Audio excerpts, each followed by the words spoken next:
dead. Better than all the dead. Better than the quickest ones. You guys watch Schitt's Creek? Did you see the one where they cover Simply the Best? In a soft, I've not actually. I do not and have not as well. I know Really? I should. I do. I know I need to. Everyone that I respect tells me that I should be watching Schitt's Creek. Well, in that episode where they cover Simply the Best in a romantic context, made everyone had a moment with that song because they were like, "Oh, I didn't realize the lyrics were so sweet," because it's such a corny song. But anyway, I'll watch that episode only. We're here to talk about musical Schitt's Creek. intros. This is Frame Rate. I'm Michael Swaim, one of your Schitt's Creek navigators. And Abe, tell people what you love about Schitt's Creek. I am Abe Epperson, and I love that I have the potential energy of watching it later. And that therefore enjoying anticipation. Yeah, that's key sweet, to it. That's sweet true. anticipation. You know, it's a great way to kill time. Well, you anticipate watching Schitt's Creek at some point in the future. Having that? a pal around to discuss Sam Raimi's The Quick and the Dead. How about we do that instead? What a Shucks. impeccable transition. Shucks, Thank howdy. you. And with us to do so is someone we both said before we started taping we sorely miss talking to. Damn you, quarantine. It's true. We miss you, Katie. We love you. And thank you for joining us for this Frame Rate. Ladies and gentlemen, Katy Stoll. Hi. Oh, I miss you guys too. As soon as I heard your voices, I broke out into a smile. You can't tell because I'm over here in my pod, but I'm smiling pretty big. I miss you. Miss miss you. I moved to the Bay where you have family, and I expected that meant. But then again, I also didn't expect moving to the Bay would mean I would not see Abe in person for over a year. Like, I planned to visit LA. Right. Yeah. You were even in LA, and it just didn't work out. Oh, yeah, I was in LA to shoot some stuff for IGN, but it was And so we were going rigorous, to- we didn't, yeah. Meet at a park and sit at two different tables and just stare at each other and eat our sandwiches. During quarantine, you were here. Yeah. Yeah. Yes. I was the sole employee willing to travel from the Bay to Los Angeles to do a bunch of live shows that needed to happen around Gamescom, a huge European video game convention that we covered. But Small Beans is where I get away from all that. So let's talk about The Quick and the Dead. As I said, Sam Raimi directed, not written. I checked. But for my money, I'm just so incredibly thrilled we finally touched upon this film, because this is like a movie that it's probably in the top viewed movies of my life. I've seen it so many times. It never gets old. It's like Princess Bride or The Labyrinth to me, where it's always entertaining. Die Hard falls in this camp. And I just have known I wanted to cover it from the beginning. It's my favorite Sam Raimi joint. So, Katie, I gotta ask, what caused you to choose The Quick and the Dead over all the many movies we could have watched? A combination of things. So I first glanced at the list. It jumped out at me because I've never seen it, and I've always wanted to. I know. But in picking the movie, I also I forwarded the list to my boyfriend, and I had him pick several that he would be interested in watching with me, because it's hard. It's hard in quarantine. There's Katie, no that other is place to adorable. go. If you That don't- is so adorable. So that was one of his picks, and as soon as I saw it, I was like, yep, that's the one. That's what we're going with. Because I've never seen it. Wow. Yeah. Well, Yeah, you know the next bit. Let's get into it. Let's get into Just it. first blush impressions, because that's so interesting seeing it. Wow. It didn't occur to me it's possible that this could be your first time watching it. Yeah. Well, What's that like? I really enjoyed it. Hell yeah. Good. That's the thing. It took me a beat of like, oh wait, there's some serious camp in this. And I loved it. I loved every second of it. I love the performances from all of the main cast. You know, I'm not I don't watch as many movies as you guys do. I mostly spend my days binge watching TV, but this definitely scratched an urge for me. Like, I also haven't seen that much Raimi, or I have in the past, but it made me want to go and start going down that path as well. I know this is different being a great. Western. Right. Yeah, but it's a great Raimi starter pack. Yeah. It really is. It like gives you the hits. It gives you kind of like the glee of filmmaking from Raimi is like really well pronounced in this movie. Yeah. Those are my first blush impressions. Abe, can I say something spicy just to cause drama between you and I for entertainment Spice purposes? it up, I think, Captain. and I didn't think I would think this as a young man, and even like a 20-something. I held Raimi in such high regard, but ultimately, looking back on his entire body of work, I don't think you need a Raimi starter pack. I think you just need a Raimi set that is Drag Me to Hell, Army of Darkness, and The Quick and the Dead. Gonna say Kinda Drag Me skip to all Hell the is other next. ones. Yeah, I sat down and we were like, okay, what are these Darkman. other movies? It's Where good, do I want but next? it's not like indispensable. And I loved Drag Me to the Hell. I saw that a long time Yeah. ago, but I definitely think that's Right. going to be a rewatch very soon. A Simple Plan. Oh my God, Oh. I take it back. A Simple Plan is phenomenal. We can't talk about that because that's another one like this one that we need to cover desperately. The man co-wrote the Hudsucker Proxy. He did? The He's a shrine, good the altar. guy. I like him. That's the other thing I was just saying I want to watch soon. That's wild. Hudsucker? Because I Hudsucker's saw phenomenal. that with you guys at your old Pasadena house, I believe, Michael. Yeah, that's right. Yes. That's another one I constantly put on. Okay. All right. That was a nice, fun way to examine some of the cast and crew. But let's hone in on this thing that we're talking about now. The episode of Schitt's Creek where they cover Simply the Best. Abe, I have notes. I have so many thoughts. My mind is whirling and whirling. But I'm wondering if you have structured thoughts, because sometimes you tend to structure your thoughts more than I do for these things. Or I'm interested to hear your take, having just covered Drag Me to Hell in some depth for Director Piece Theater. You can catch that episode if you haven't yet. Thoughts on like how this compares, where this falls in Raimi's career, and like what makes it Raimi-esque, things of that nature. I'll just highlight that to sort of like context things, you know what I mean? So Right. This is an early 90s movie, and I'll point out that it came out at a time when film westerns were so resurgent, specifically thanks to probably a lot of the credit can go to Unforgiven, great movie, which like reinvigorated the genre to a degree 1992 that they was had Unforgiven. trouble finding enough Western costumes. What? Because they're like, Yep. we're shooting Tombstone and like this and that and the other thing. We're out of like Hollywood is Maverick, out of Wyatt Western. Earp, you know- Wild Hollywood's- Bill. Where of they chaps. shot? Was it at that Western town here in LA?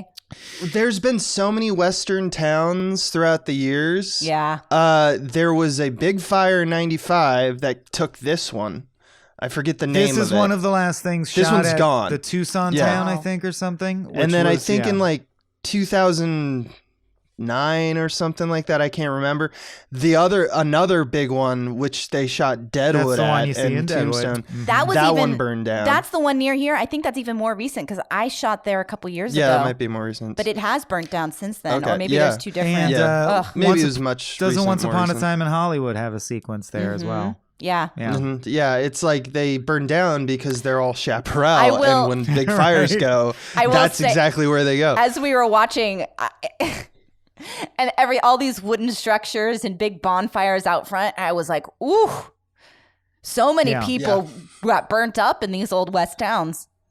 Yeah, Yeah, that's true. I was that's true. I also do remember, and let's be honest, it's because it's a set, it can only be so ambitious, so big.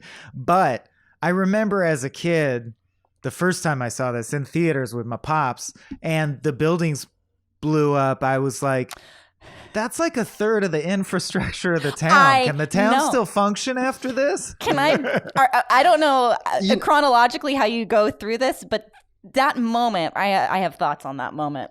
Oh, we jump around in time. There's we jump no around structure. however we want. Also, I Yeah. love confirmation that you've never listened to Frame Rate. That's great. Yeah, that's, saving that one for a rainy day. I certainly When I have need a it. long time ago, But I have to be honest, being in this podcast sphere, I don't listen to anybody's shows, including my own, because I'm the same way. Especially since quarantine. Especially since I don't drive anywhere.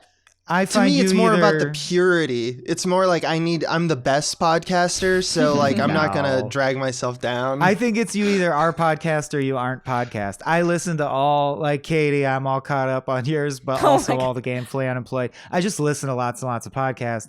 Abe doesn't listen to any, so it's you either. I go in spurts. I listen to some of my friends. Like anytime they have a new podcast, I'll listen to it. Or if it comes up and I'm going like, oh, typically I'm not a podcast guy. Hey, I do want to talk about what you started talking about. Raimi context. Yeah. Though I do want Katie to talk, but I have a little spiel that I think it's interesting to people, and not a lot of people know about it in terms of film history and the concept of the Western. Because you mentioned 1992, kind of Unforgiven jump-started this 90s insurgence of like classic traditional Westerns. And I think with our tour filmmaking and the invasion of the blockbuster, we fell in love with the action adventure aspects of traditional Western tales. Like it's about the shootout at the OK Corral, but it's more about the guns, the blood, and like the vengeance aspect of the Western. And that's kind of what we have determined in our society now is what a Western is, right? Mm-hmm. Like this feels classic, right? It ends up resonating, always like very strongly with the mythical, simple, iconic elements of Japanese cinema from like the earlier era too. Mm-hmm. Like it usually can be traced, like the quick draw is similar to the samurai thing where they both draw their swords in one swipe. Exactly. There's a lot of hallmarks. And what I think is interesting about this period is you have that classical Western John Wayne era where Westerns are Westerns. Then you have this period, like you said, kicked off by Unforgiven. And Unforgiven was famously a twist. It's like, what if it's about the simple vengeance, like human cost of vengeance, soul story? Well, that's the thing. That's what I wanted to point out. It also ushered in an era of people. That's fine. Explain how I'm wrong right after this. I can't wait. Yeah. But I just want to say, to me, it feels like it ushered in an era of people taking different swipes at Westerns with their own voice, because this is not similar to... This is not fully a spaghetti Western, nor is it a John Wayne Western, nor is it exactly what Unforgiven is. It's a Sam Raimi style adventure Western, which there's only one of, and it's The Quick and the Dead. It's very unique in the genre. It's unique. It is definitely referential to the spaghetti Westerns the most. But I'm glad you did separate like the John Waynes from like the spaghetti Westerns, because there's a reason that we came up with those terms. That wasn't just like random racism. They made different types of movies, and we have to kind of unpack what Westerns look like in the 50s and 60s to really look at what that was. Nice. So what's interesting to me about Sam Raimi and the whole resurgence, you watch Wyatt Earp, you watch Tombstone, it's a lot of the spaghetti style Westerns. And it's not like the shootout or it's not like Howard Hawks or John Ford or Anthony Mann. Those American filmmakers of the same genre wanted to paint a landscape to portray the American frontiersman spirit, like self-reliance, like loyalty to family, but it's like the territorial bombastic aspects of the Western, the guns, the shots of the eyes, the music, the dusters, like this is the kind of thing that was actually fetishized by the Italian New Wave, which is what we then called at that time the spaghetti Western. Oh, I was hoping you would define it for me. Italian New Wave. New Wave is basically the concept of someone coming over to another country and making films of that type of country. So like the French New Wave would be like people making French like styled films. Does that make sense? Totally. And it's so New Wave is like there's a new group of filmmakers that come in with a different perspective. It may be young or old, or it may be a different country coming in and making like American movies or their versions of American movies. And in this case, I thought a lot of critics kind of talk about how Italians came over and they were like, look at these rough and tumble Americans with their lawlessness. Look at them toil and be like gross and get drunk. And it was just like taking American stereotypes and trying to regurgitate them in a stylized way, because that's what the Italians did. And John Ford and the Americans typically told a different version of the Western. If you look at like Shane, or you look, Searchers. It's like, it's true, the gun violence and the iconic dusty town were and continue to be romantic, but in the 90s, we quoted Italian filmmakers' version of America back to America. And that's what makes the 90s Western revival so interesting to me. Like, Sergio Leone is basically he's the guy who made like The Man with No Name, Fistful of Dollars, Good, Bad, and the Ugly, etc. It's all over the film. Also, like the zoom on interestingly, the eyes and right, stuff. this is the only Sam Raimi film ever scored not by, I forget his name, but the guy who scores every other Sam Raimi movie. Ennio Morricone, yeah. This was scored by Alan Silvestri and specifically told emulate Morricone, that kind of thing. Yeah, exactly. And that's what he does. That's all really interesting to me, because as I'm watching it last night, again, I am not the cinephile that you guys are, and this is why this is so fascinating to me, this conversation, and I'm excited to be here.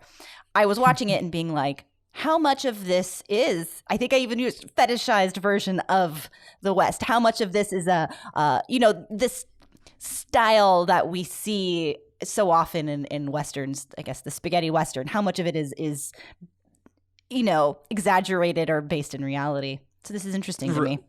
Yeah. Well, two things I remember from our crack days that I think are really telling. Yeah, I'll let Abe take the second one because I can tell that's what he's going to go for. So the first thing I was going to say that I do think is telling and supports what you're saying, Abe, about the fetishization specifically, because let's get down to it. This is about duels, gunplay. The weapon itself is very fetishized.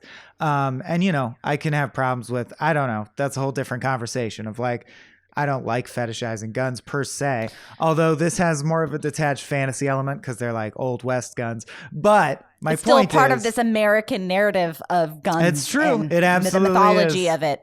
I'm not saying it's an unfettered good. No, you're right. But I just think it's telling about the intentions of the cast and crew that the guns are incredibly historically accurate in this movie, way more than most Westerns or indeed modern day movies with guns where they fire 45 times in a thing that only has, a clip that can hold X number of. And some gun expert will say I should have said magazine instead of clip. I always forget which it is. But my point is, I don't know guns, but I know enough to read on Google that tells me that they did a very good job with the guns in this film, down to the fact of like Sharon Stone's gun is the only one that's still a hammer lever action. So her gun is literally, and I love this detail because it supports the character and the storytelling, her gun's slightly harder to use than everyone else's gun. So when she defeats Herod, like, because we're gonna have to talk about how she is like also specifically a female icon, right? That is not common in the Western. That's a new direction that Stone and Raimi take to the genre. That's so cool. And she rules. Yeah. I love that as part of that is like she has to work even harder to succeed. You know what I mean? That's so fitting. That's really cool. And I like that they talk about it too. And they don't talk like it's in the movie. The fact that she's a woman, they notice it, and it causes more strife for her because of this bullshit world. But not specifically called out in the movie is the fact that her gun requires her to manually pull back the hammer, which the guy's guns don't. Which I is love just that such a subtle cool more detail. work. Yeah. But Abe, you were gonna say how just Westerns real quickly, are completely bullshit, right? Go ahead. They're completely bullshit. I think we made a sketch even at Cracked where we just talked about how it's like, no, they were normal people and it's all exaggerated. Like 20 people in the history of, like the Old West died from actual duels. Like no one was out there There's dueling. only one or two recorded instances of people doing a quick draw duel where they count to 10 or whatever. That is not a thing. Yeah, it's almost always. It's exactly like we are now. It was like people we got hardly mad ever at, have duels. You're right. People got mad. No, when there was gun violence, it was that people got mad at each other. Right. And one of them waited with a gun around the corner. And when the guy came, they ambushed Shot him. him. Yeah. They shot back and forth at each other a few times. They hid behind stuff. Someone got shot. The other guy ran away. Like normal gun crimes. There was The other thing is that people heavily overestimate during the golden era of like the old west, like when there was like Deadwood, you know, the idea of town with lawlessness. It's only like a 9-year period or something, by the way. Right. There wasn't that many people. That's the other thing, is that you don't go into a town of like 45 and go like, I'm going to kill somebody. You're going to get caught, you know? So it wasn't as violent as it's usually portrayed. Although there were a lot of drunks and frontiersmen, but like, honestly, it's mostly people just trying to get rich from gold mining. But as has been pointed out, what the Western film genre really is a uniquely American and in some ways propagandistic American pastime of telling ourselves mythic narratives that are uniquely American and support what does it mean to be American. It's much more complex now, but Westerns are arguing part of that. It's independence, exploration of the frontier, right? It's a very American genre, and more than being rooted in reality, it's rooted in and telling of, I think, what Americans think it means to be American. Westerns get there the quickest. Right. Yeah. Yeah. But I would argue that with things like the POV shots from the point of view of the bullets, and there is stuff that Raimi brings to the table that doesn't exist in any other Western, because he still filtered it through his style, which is so cool. There was a moment, again, not the cinephile here, where I paused it and I was like, this stuff isn't typical of Westerns, right? This is the Raimi factor. And H was like, my boyfriend was like, yes. Yeah, absolutely. Abe, can you speak to that? Because you're saying a lot of it is intentionally, like the montages over black backgrounds. That's very spaghetti specifically Western. That was another one. Yeah. But how much are we wrong? Does it all fall within traditional film tropes of Westerns, or is Raimi doing some Raimi shit? Raimi's doing some Raimi shit with the backgrounds there, but the zooms, the framing of shots, it's basically one. Like if you had everyone does this, there's other Italian filmmakers, but everyone kind of comes back to Sergio Leone because he, I guess, he made the best trilogy. Well, by the way, the memorable one, The Good, the Bad, and the Ugly. Like he made Clint Eastwood is like unforgivably cool. entertaining. It's so engaging. Yeah, it's the whole really time. cool, yeah. and it's based off of a samurai story. Like the first one, it's like it's great, but that style is the approach that I think Sam Raimi really kind of dove into.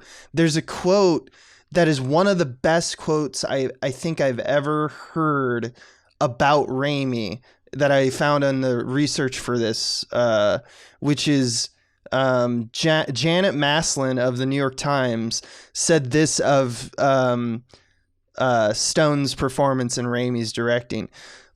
Stone's presence nicely underscores the genre-bending tactics of Raimi, the cult filmmaker now doing his best to reinvent the B-movie in a spirit of self-referential glee. I think that last phrase there is like she's got Raimi to a T. Like Raimi's always going to take something like the Western and then he's going to make it like, let's look at the B movie aspects of it, like when people had fun, and I'm going to reference that stuff. So I don't know if he had particular references for everything he did, but he definitely is playing in that, he's playing in that dirt. But I would argue that The Quick and the Dead is a little more effective at the nuanced, detailed level. It seemed like he was taking his job very seriously. For example, a classic Raimi shot, there's basically two that are the loudest that come to mind. One is a series of montages that are pump zoom in, pump zoom in, pump zoom in, like in Army of Darkness, him suiting up and putting all this shit on. That's the one thing everyone goes, that's Raimi. And the other one is we strapped the camera to a projectile and it's from the point of view of the projectile. That's Raimi. There's that's no Raimi. one else. And that's entirely Raimi. I'll compare it to Army of Darkness, where that happens with a crossbow bolt.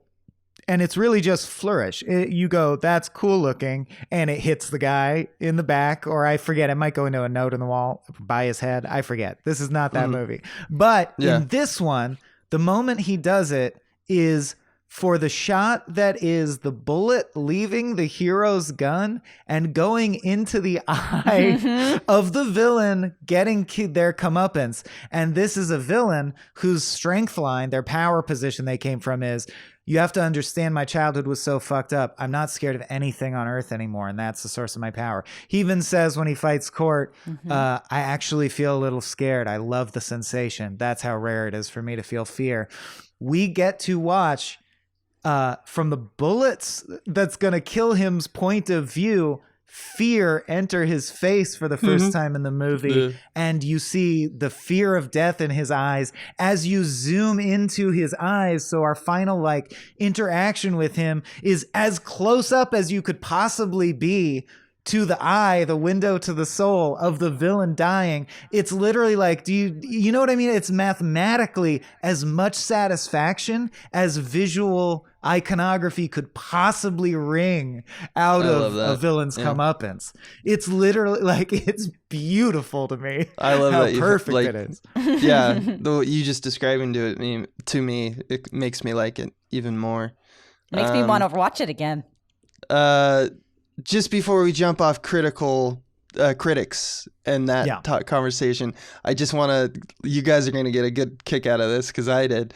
I was, I pull up as much as I can find through Reddit and through just searching film analyses on Google.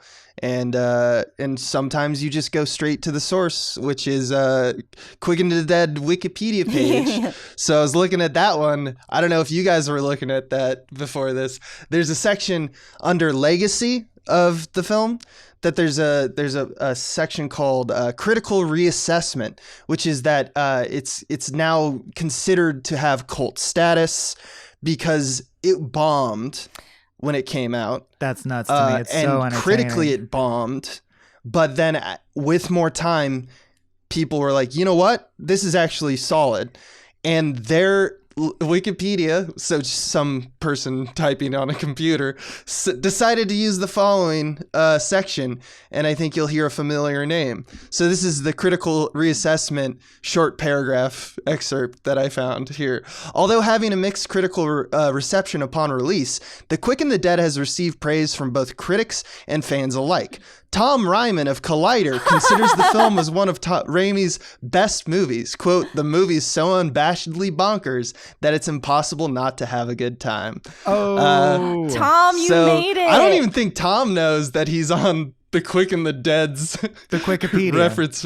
Yeah, so I'd like it if we can get on that Wikipedia page to say that Small Beans says that frame rate says good. Yes. That Tom's review of the film is so unabashedly correct that it's impossible not to find him correct. Please do that. I don't know how to That's what I would say. Wikipedia, but someone do that.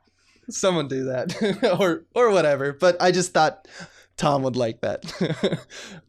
All right, more Katie questions because she saw it for the first time. Katie, did you cry when the kid died? So I had a hard time. I was like, I can't watch this. I could, obviously there was a point much earlier in the movie where you're like, oh, he's going to have to fight his dad. He's going to have to fight his dad and he's going to die. And as it came, I got really nervous and I thought I wasn't going to be able to watch it, but I did watch it. And I didn't, I don't know if I full on cried, but I definitely got a little emotional. I think that was beautifully done. That whole moment. The shot where he falls to his knees. Yeah. And I'm sorry. That's when he wins one, where he falls to his knees and then you pull back and then the Swedish guy is dead. Yeah. Right. No, this is the one where he's like, damn, he's fast. Or damn, that was fast. Damn, that and was then he fast, falls. Yeah. Oof. Ooh, did I get him? Did I kill him? Oh my God. I don't want to die. I'm scared to die. It was absolutely gutting. And so that's... And that moment with very Herod young. above him saying he wasn't my son. He never proved literally himself to be my son. as he's dying. And I love the payoff there that I just noticed this time is he muttered, but I had subtitles on this time, so I never heard him mutter.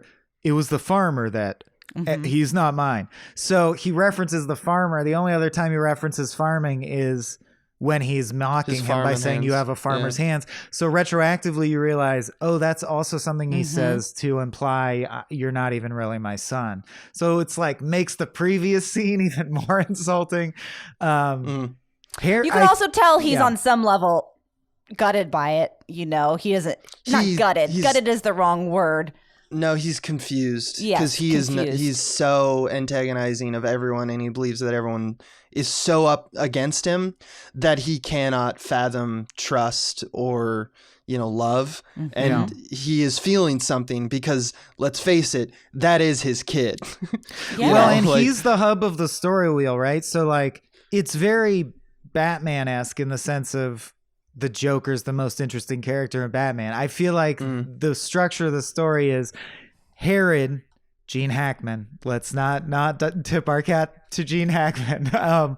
Makes such a fucking both in the performance and the way the character's written, such a compelling villain that it's strong enough to support the whole universe essentially, and everyone's arc is in relation to Gene Hackman. It's like Court has this situation with Gene Hackman. Sharon Stone has this situation with Gene Hackman. The kid has this situation with Gene Hackman.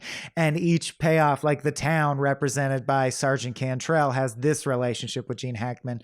So it's really it's funny, we were talking about Possessor right before this. It's the reverse of that. Possessor is like following someone and slowly realizing they're not really a hero just because you're following them. This is like, I feel like the more I watch Quick and the Dead, the more I realize, despite myself, that it's Herod's movie, which is chilling because he's a terrible, terrible person. But I love that something that makes him even more chilling is he's not one-dimensionally evil. Otherwise, there's no reason for him to be so insistent on corrupting Court, Russell Crowe. And I think that that's saying that he wants to prove, look, I'm right. There is no purity. There is no good. Everyone's corruptible. That means I'm equal. I'm morally equal. I'm not that bad. That implies he actually does care about, and as Katie said, when he kills his own son, which is quite a stimulus, it seems to impact him. So I think villains where you get a glimpse of how like they're just human with like a lot of damage. It's way more chilling because you imagine this person could exist. So one of the things, I mean, I am very fascinated by his relationship with the kid and with Court. I mean, at some point, I'm not sure who says it, there's a reference to him wanting somebody to be his equal. Also, by the way, I'm watching Hunter x Hunter. I don't know if you guys have ever watched that. It's an anime. That's the anime? It's right. an anime. Yeah. I haven't seen it, but I've seen it. Hunter x It's on Hunter? Netflix, right? Oh, Hunter x sure, yeah. I don't know what it's called. That's just how I've seen it online. Okay. Very interesting, strange show, beautifully done. There's a character that wants to have these young hunters. He sees them as competition someday. He wants them to come to their best potential so that he can fight them. And that's kind of what this relationship with Court is, right? He wanted this character.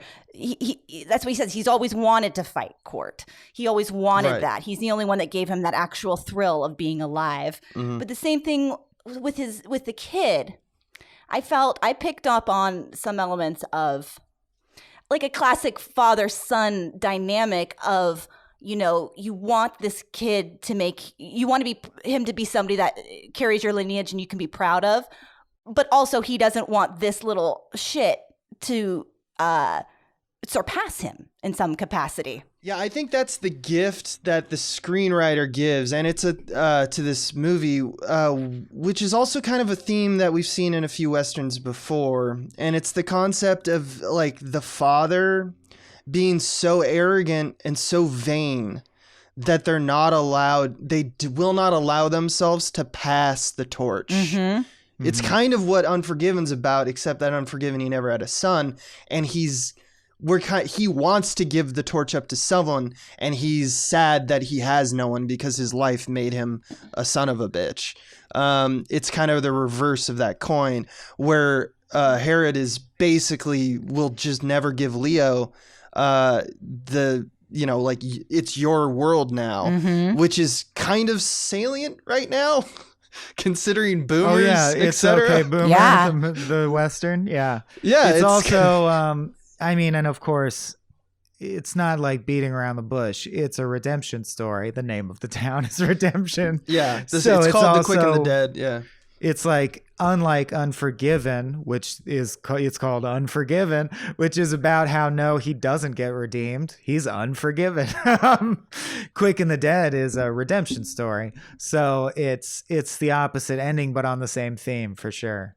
yeah. And if The Quick and the Dead is a phrase that's just kind of, I was kind of looking Biblical. into what it meant, like, and it's there's references earlier, but I found that probably the one that we're most familiar with is from the Bible, where it's basically talking about like people who do not obey God's will, like outsiders, and people who it says specifically, it warns those who sin, both the quick and the dead will be judged by Jesus Christ. So God the is quick also gonna the judge quick us also all. used to mean your life force. Like if you cut me to the quick, it means you cut me to my soul. So the Right. quick and the dead literally means God judges both the living and the dead. And of course, if you're in a Western, it also means you got to be quick or you're dead. Yeah, exactly. So there's also, it's not a remake or anything. It actually has nothing to do with this film. There's an old 1948 film, I think. Can't recall, but it's a World War II film called The Quick and the Dead. And it's Okay. kind of playing with the same themes. It's like Right. I think Raimi knew, he was like, The Quick and the Dead, there's been a few movies, there's been a few books and stuff like that. They all themically want to say that, like, you don't pass judgment, God does. Which is why Court is a religious, he's a priest. Yeah. Also, how good is it? I love that the kid and the lady have casual sex, but then the love story doesn't come to culmination or matter. Like, whether or not she kills Herod has nothing to do with the fact that she slept with Leonardo Right. DiCaprio. I love when she's riding off. He's like, I don't think you heard me. I Yeah. said I liked you. Yeah, that was hilarious. I think it's because she's just a gunslinger, That's what I She got mean. too drunk Yeah. and he was around. I just like in movies the depiction of casual sex that doesn't need a payoff. Yeah. It's there's this weird rule in movies where it's like they hooked up, they're gonna get married. Yeah, this is It's there's no romance opposite to here. real life now. Yeah. Yeah. I love, you guys, we mentioned the shot before, but I love, this is the first time I actually caught, and I kind of kicked myself for not noticing. We mentioned that the shot, I think both Mike and I's favorite shot, because we talk about this shot a lot, when Leo drops down to his knees and camera pump zooms out, and then Scars falls down in the foreground, and he goes, "Is it possible? Is it possible to improve on perfection?" Because it's this thing that Raimi's doing where he's like trying to say to you, "Oh, did the kid just get shot?" Yeah. Because typically you see shots of eyes, gun sounds, people react, go, "Oh," and then it cuts to the person who's going to die in absolute stillness, and then they drop out of frame or they fall onto their knees. So it's this kind of reversal. I thought that's always been good to me, but Go ahead. it's such a great flip of the traditional Western trope, but it's even better because I didn't notice until now that when Leo and Gene Hackman face off, and it's father and son, he does the same exact thing, but in reverse. It's like literally he sees the shot of Herod shot in the neck, and he like peels away, and then it cuts to his boy, and he says, "Damn, that was fast," and then keels over. Good So I just catch. thought that was nice little bookends to his character. Also- "Damn, And he's then there's fast- a third- not fast enough. Go ahead, Katie. Oh, this is not adding any commentary in terms of shots. Just shout out to Mark Boone Jr., who plays Scars, and you guys might know him from Patriot. He plays the That's right. big bearded guy afternoon spray Reiner.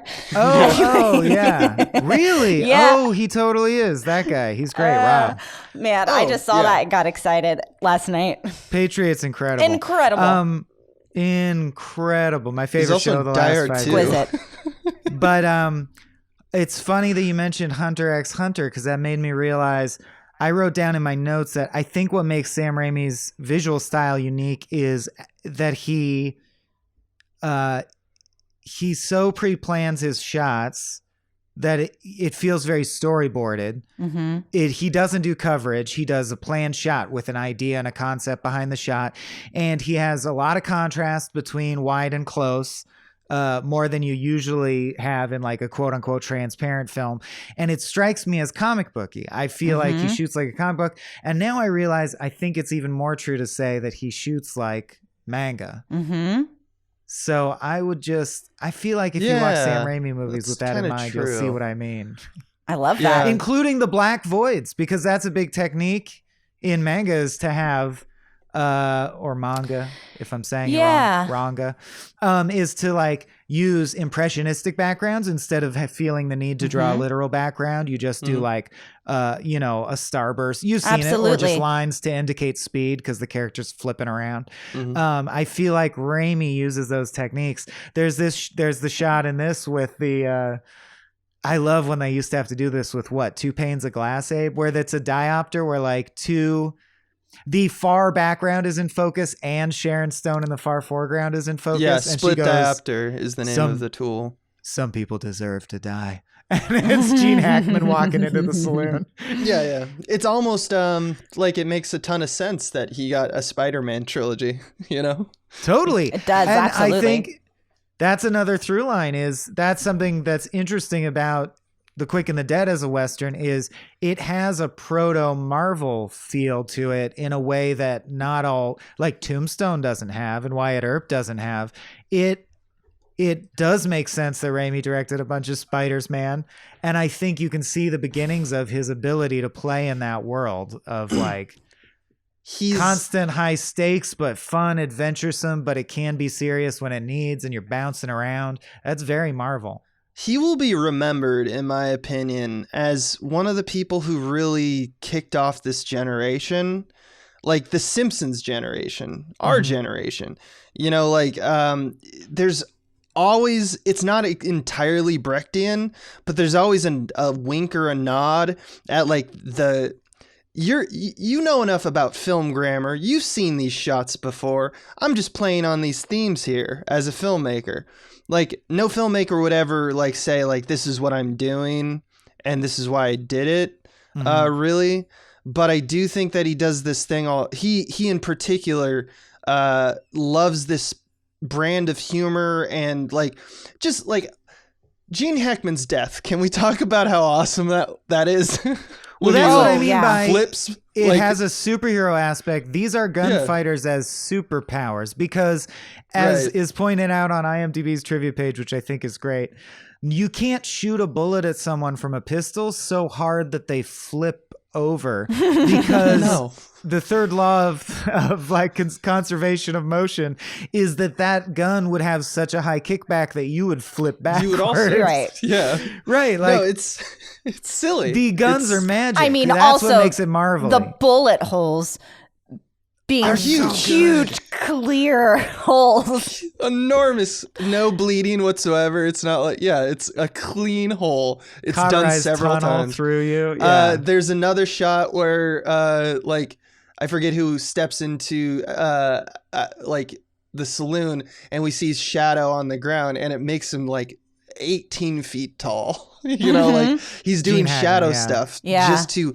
emphasize the reality so much more. And that's kind of what I was talking about with that wink or nod to the fourth wall. It's like he is making it like a comic book, where sometimes comic books, because of the medium in which they're working to, kind of beg you to go, I'm reading a comic book right now. I'm watching a movie right now. This is silly, but fun. You know, like I think that's one of his legacies. And that's why I like the stuff like this and Drag Me to Hell, because it's like so on the nose, but it's kind of like where he came from. It's Evil Dead 2. You know, it's a hand walking around, and then when like you have a little drama with the hand and the hand flips you off, it's like it's these kinds of jokes. True, but I do feel like Quick and the Dead has that extra layer of everything.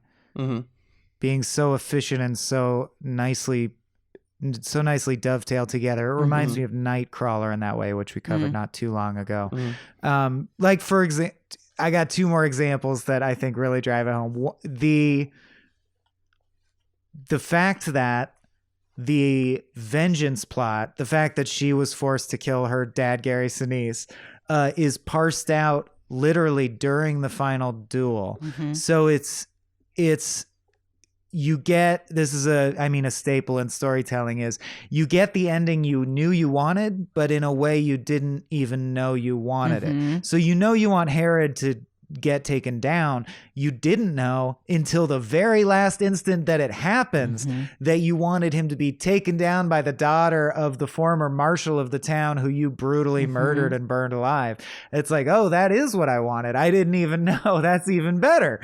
And the idea that like so many directors would not take advantage of the medium's ability to disjoint time and would say, so we start with this guy rolls into town, he kills the sheriff, he scars the daughter, he takes over the town, the camera follows the daughter grows up, we fade to her sipping whiskey and she's like, I'm gonna kill that son of a bitch. By not doing that, by instead having her say, you don't remember who I am, right before she's about to murder him, then you see the horrible thing, then she immediately murders him. It's the most instant possible gratification at the highest possible scale. So satisfying. And like, yeah, that's the whole movie is just designed to satisfy as thoroughly as possible.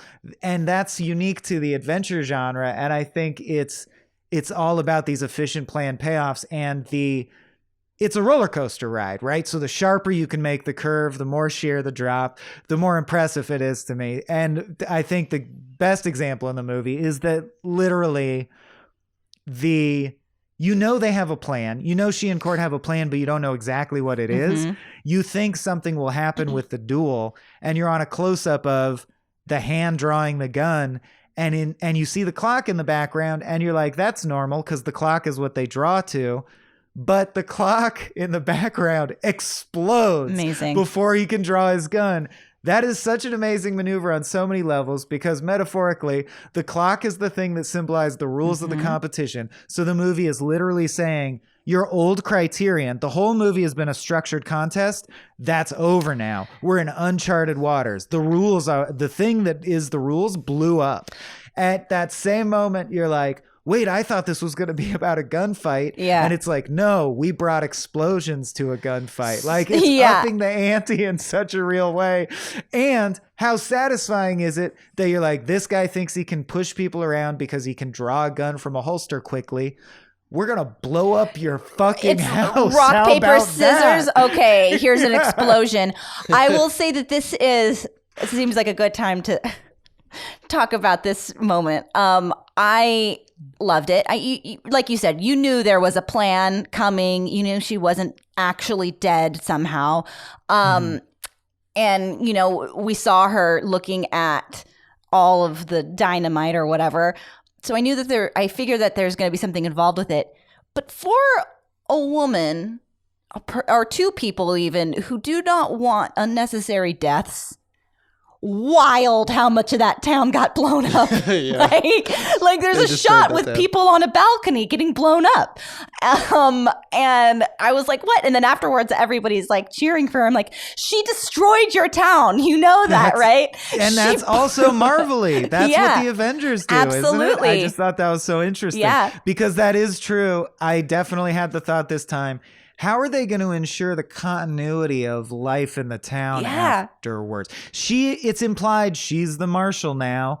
And I'm like, okay, but it wasn't just that there's criminals. You also need to administer to like the needs of the town. There's injuries right now. Yeah, you blew it all up. I tried to track it carefully this time. I believe they blow up the clock tower, which of course makes sense because that's how the plan works. Herod's house, because sure, why not? Okay. But then they also blow up the saloon and adjoining brothel. So I understand symbolically the saloon is where all the bad men hang out, and it's where first of all, is the prize money still in the saloon? Did they blow up the prize money? Yeah, the prize money was blowing around everywhere. Yeah, that's true. They didn't even keep the prize money. Didn't even keep it. Will need that money. I know. They spent all their money on a hired gun. I know. I think they can get some of that. It's also like $3 million in today's terms. You know, like a lot of money.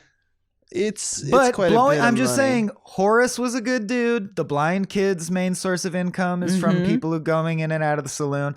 And even though the women of the brothel were clearly abused and it was not a good situation, I don't know that their prospects are better if you just blow up the brothel. No. There's no follow through. Classic kink shaming, sex work shaming.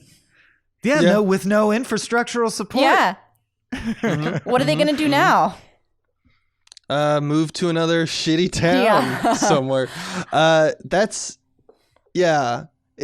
a moral question that we're seeing more and more, and definitely like with the advent of the new superhero model and like the post 9/11 kind of America, we do ask that question a lot more. Yeah, Tony about Stark got sad about New York getting blown up. Yeah. I mean, that's absolutely what I thought about when watching it too.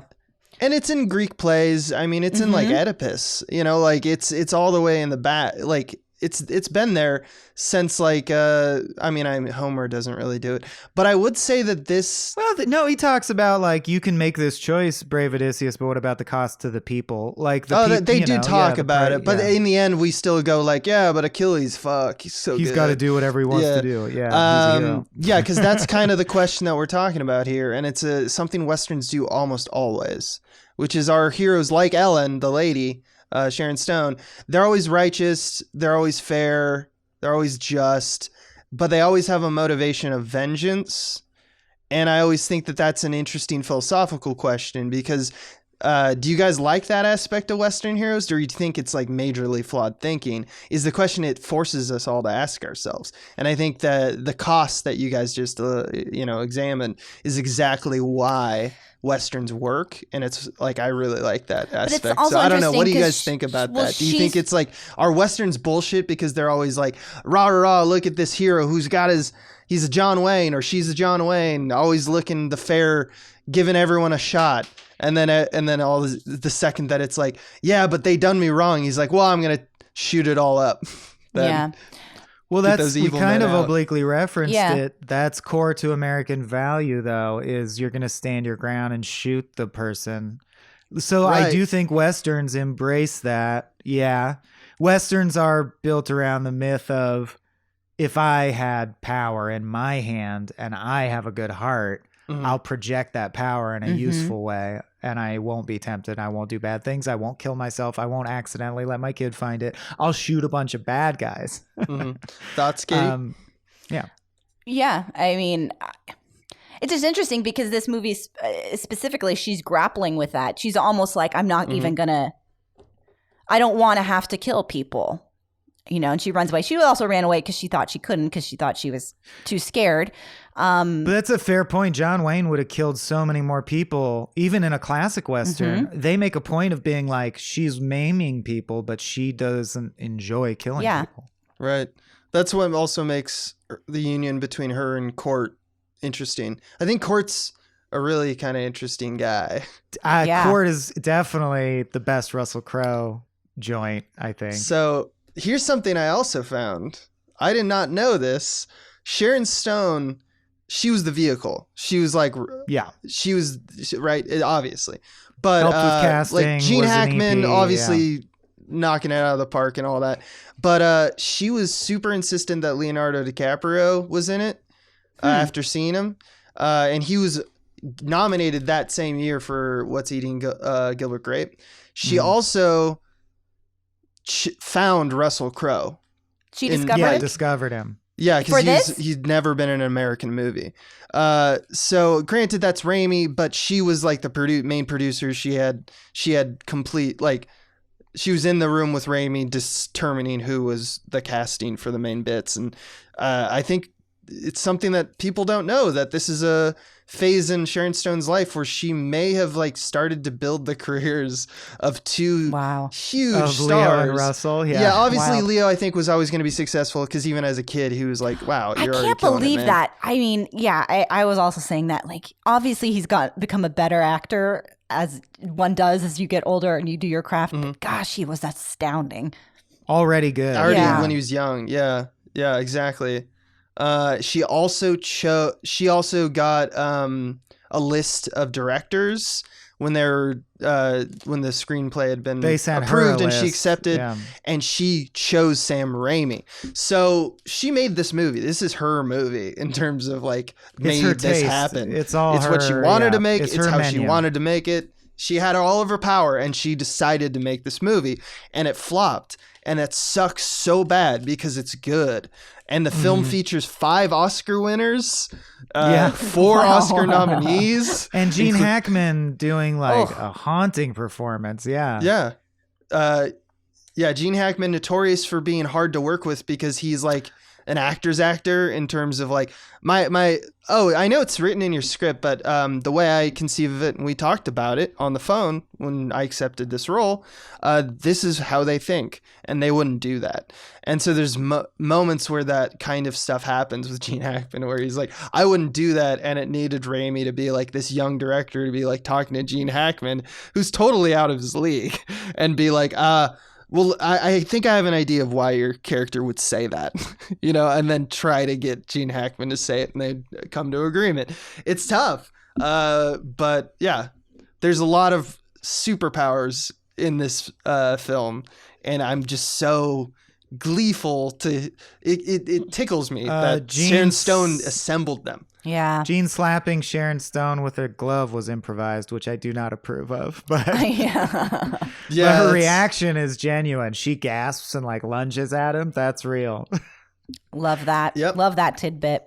And that's where yeah. Sam Raimi's sitting over at Video Village going like, oh shit. Oh fuck. That's the take. But Circle also, take. yes. Yeah.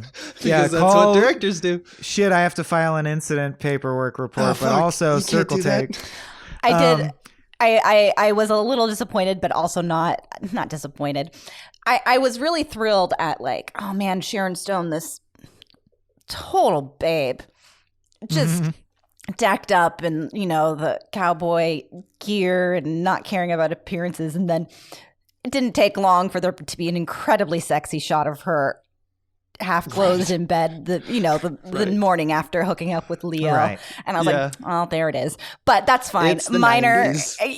You the expect 90s. it. It's the early We 90s. expect it, and we don't like it, and you She need to does point it get- out and say, let's not do this ever again in movies. Yeah. She does get to do the thing that the Western hero needs to do, which I love, which is also just as quick with words, and yet in a terse, simple country way where you're not going to use extra words, but just as like every good Western hero is a fucking Don Rickles burn in your ass, and she has such good burns. Yeah, she does. You're pretty. You're not. Yep. So good. I need a woman. You need a bath. Yep. So good. So good. So good. Yeah, she kills it. Yeah. Did you guys? I still can't find it.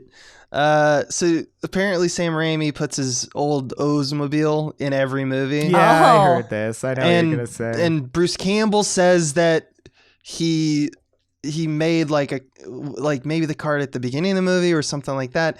In some DVD commentary, he commented on it's in this movie as well. I don't think it's actually, but he can't for obvious reasons can't show a car chassis. But it's just like it's just hilarious to me. They dismantled it and built it into one of the wagons. I think They use pieces. so. Here's my supposedly. theory. Bruce Campbell is well known for his japes. You think and Bruce his Campbell's pranks. just lying? He didn't even tell, Sam Raimi's probably like, I'm put it when I can, but obviously I'm not going to put it in Quick of the Dead. That's stupid. And then since they're friends, they were probably joking around. And then one day Bruce Campbell was doing a DVD commentary and decided it would be funny to say that it's also in Quick and the Dead. Maybe I'm totally wrong. Maybe he It's did the that. clock. That just seems the stupid car to is me. the clock. Why would you spend that time as a director to do that? But if we're just doing trivia, I also didn't know that Joss Whedon rewrote the ending. So like Whoa. the plan with the die and the clock and the explosion had Joss Whedon's input. That makes total sense to me because he is another dude who shines at that roller coaster shit. Yeah, he does. It feels Serenity-esque in its pacing and in Right. its tone. Also, he's done Marvel, right? Yeah, he did the Avengers. Yeah. He did the biggest. That's what I thought. Yeah, I didn't want to say it confidently because I'd be an asshole if I was wrong, but No. It's interesting. I would like to see Joss Whedon get back to, cabin in the woods type stuff, Serenity. That would be great. Yeah. It's interesting. Totally off topic. Go the ahead. ending, like the interesting thing about you mentioned like the red dye and stuff. So like just to refresh everyone's memory, because it's kind of a smaller detail, when the lady fakes her death with red dye, showing that she takes a fall in the, I guess, the semifinals, with the help of the town doctor who's in court on it. Yeah. face off, like the whole town's kind of in on it, and it's so she can kind of disappear, plan all the explosives, like work with the town to get everyone out of the buildings, and then right when Court and him are about to fight, Court and Herod are about to fight, she kind of comes out for an epic comeback. That's much like A Fistful of Dollars, Sergio Leone's classic, where Clint Eastwood at the final gunfight also doesn't appear to be what he seems. Eastwood reveals after being shot a few times that he's got a metal plate, which is just like, I'm not even following the rules anymore kind of way to attack the villain. It's the same maneuver, but they upped the ante. They upped the ante and they did it a slightly different. I wonder if Joss Whedon or the screenwriter who kind of installed that in there, because that's not quite the ending, but it definitely sets up the ending. I wonder if that was intentional, because it's not like a metal plate. That would be obvious, but like it's basically the same trope, and that's not a huge trope in spaghetti westerns, to be like, oh, in order to beat the bad guy, I just cheated, but it's definitely in tune with the characters. So I thought it was particularly apt, I guess. When the kid first hits on her, he says, Horace is the bartender. Horace said you drink this stuff. You sure must want to die young, ma'am. I do now. That's a good dunk. Because I met you. Yeah, it's like flashes to Maddie Ross and True Grit, right? Yeah, definitely. Oh, yeah. Just Western dunks. They're kind of the best.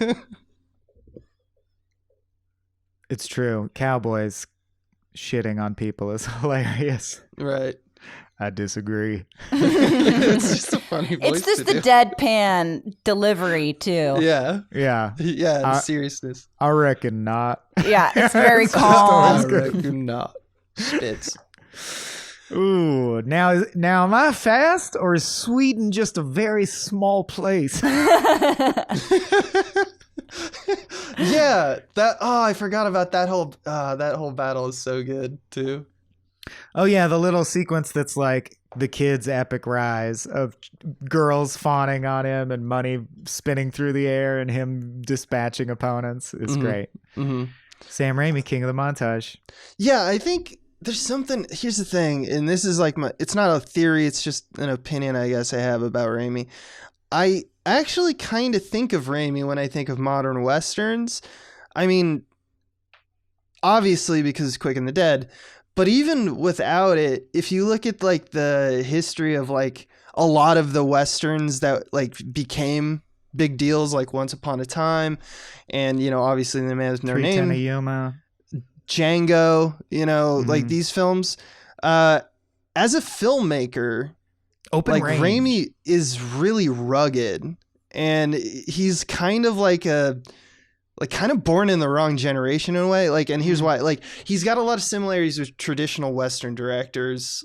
Like his beginnings were very stylistically, and it pushed the budget as far as it went. They usually shot in weird, extreme conditions for no reason. And then they got polished over time, which is true about Raimi's career as well. Like, the polish got there when the money kind of arrived.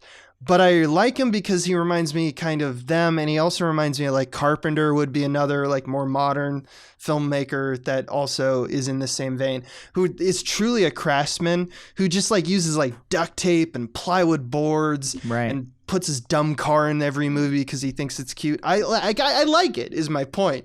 Like, I think Raimi really, like, going back to that quote that still resonates in my mind, like, reinvent the B movie in the spirit of self-referential glee. I think that is exactly what Sam Raimi is all about. And he does it like that. that self-reference is because he just loves movies so much. And he's just like a kid in a candy store with this stuff. He's got to do the eye shot. He's got to do weird little plays with shadows in order to make someone way too big, like it's a Looney Tunes. Why? Because I don't know what tone I'm going for. I just know that it's like fun, right? Yeah. And like I think that we don't give a lot of credit to filmmakers like this who aren't going out of the way to do like an actual parody of something, but are rather just trying to have fun with it. And it just turns out maybe comical, or maybe it turns out stylistically like unique. But ultimately this guy's just doing what he wants to do because he's just grabbing at the movies that inspired him to make movies and just like piecing it together. And it doesn't matter like if the budget's too big or too small, his style is going to shine through. Mm-hmm. And that reminds me a lot of like old Western, filmmakers. Like definitely after when the studio stopped giving money to Westerns, it like persisted forever and ever. Western was just a thing that we had to keep making. And I forget who made The Proposition, but that 2005 like Australian film, like it's the same kind of thing. It's like most Westerns that are made after like 60s, all the way until like, I guess this resurgence period in the 90s, it's like, why are you making a Western though? Like you do not have all of the things that you need as filmmakers in order to make this. Like it's a hard thing to make a Western. People die, they get sunstroke. We once went out to the desert for like a week and like it was a big problem to shoot there. I gotta say, I told us not to do it at that time. Yeah, I remember. There's a particular sketch that is like, yeah, that must have sucked. And we had fun, but yeah, there was some heat stroke. It was tough. It was tough. So imagine doing that for like a month, 2 months. And you can drive around because it's LA, but that's just going to add like 2 hours, both ways in some cases to your day. Like it's tough to shoot a Western. Mm-hmm. Abe, let's shoot a Western. I love Western. God, yeah. Me too. It's a Western and noir. I mean, talk about like style genre. Don't give them away the formula. Western. Well, and noir? I'm working on a Western noir. I don't want other people to get. You need to that. look at Blood Moon. I've seen it. Okay, that's the only Western noir. It's one of the only touchstones in the genre. Yeah, I can think of. I think it's a right. And it's genre. crazy because they make so much sense together, right? They do. They totally do. Like the stylistic they approaches. actually overlap in time, which is just on the East Coast Why versus didn't the West Coast. more of those get made? I think it's because we Let's didn't make have like one. It's called we Dark didn't have like Hearts. Edgar Wrights and such. We didn't have like genre mashup. Well, that'll be our third movie, which the one we're writing now will be our big break, and then we'll do Furry Movie, and then we'll do Dark Hearts. I'm just waiting for Furry Movie. I love that script. I think about that a give lot. us money. I don't have much to give, but I'll give a little. No, crowdsource it. We're not talking to you. You're gonna be in it something. Something. Please. Yeah. We'll figure it out. Please. We're gonna figure it out. I still have like so much hopes. Like we're gonna be like the Coen brothers. Just bring a group of our people who all came from San Diego and all the people that we met. We take them, along the way in LA, else. and just go like, you're with us now. We're just a stable of each other's talents. And let's employ the stable. Oh, I love it. Make a movie. Rise from the phoenix, the ashes, like a phoenix from the ashes of 2020 and COVID. And yeah, exactly. I want it so bad. It's all I want, really. When it comes down to it, it's all I want. I am thrilled with my career and what I'm doing with Cody, talking about the news and all that stuff. Think it's exciting. But God, I miss it. I just miss making stuff with my friends. And I don't think it's mutually exclusive. Yes, but that's a perfect segue. Oh, you should name the name of that show. Yeah. In the rare case that someone listening hasn't heard of it. So Cody Johnston and myself have started Some More News. You may have heard of it, the YouTube channel, the show that he hosts. And we co-host the podcast that goes with it called Even More News. And we also co-host another political podcast on iHeartRadio called Worst Year Ever with Robert Evans, another Cracked alum, just really That one keeping I've it listened to. in the family. That's good. Yeah, Worst Year Ever is interesting because it was pitched and sold as a podcast leading up to the election, and it became about so much more than just the election. But what was interesting about it is like the original plan had been for us to travel around and to talk to different groups of people Right. and get an in-depth look. That makes sense. And that went out the window really fast. We got like a couple episodes in like that, really, before it had to just revert to us being in our own homes on Zoom, talking to each other.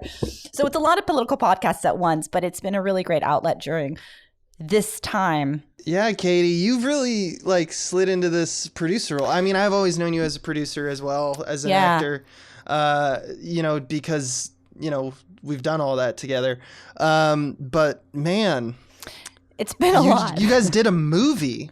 Yeah, I mean How was that? That was intense. And I'll say that we have a lot of support at this point. Nick Mundy, who also is a Cracked alum as well, helps us out, and so he stepped up and did a lot of that. Because actually, the week of the movie, it was just a really intense. Because yes, we shot that in about a week. A really intense period for me. And my dog was in the hospital. Yeah, and somebody I remember, yeah. totaled my car. It was parked outside my house, and they crashed into it and totaled I it. heard about that. And all of that happened all at once as we were doing pre-production for the movie. Fun. Did it ever occur to you that your dog injured itself totaling your car? It did. I'm not gonna lie. I don't know if we'll never know because he doesn't have words. But He just has schemes. Yeah, Insurance apparently. schemes. But it was intense, and also because it's different. You're not. It's one thing to be shooting something like that in person.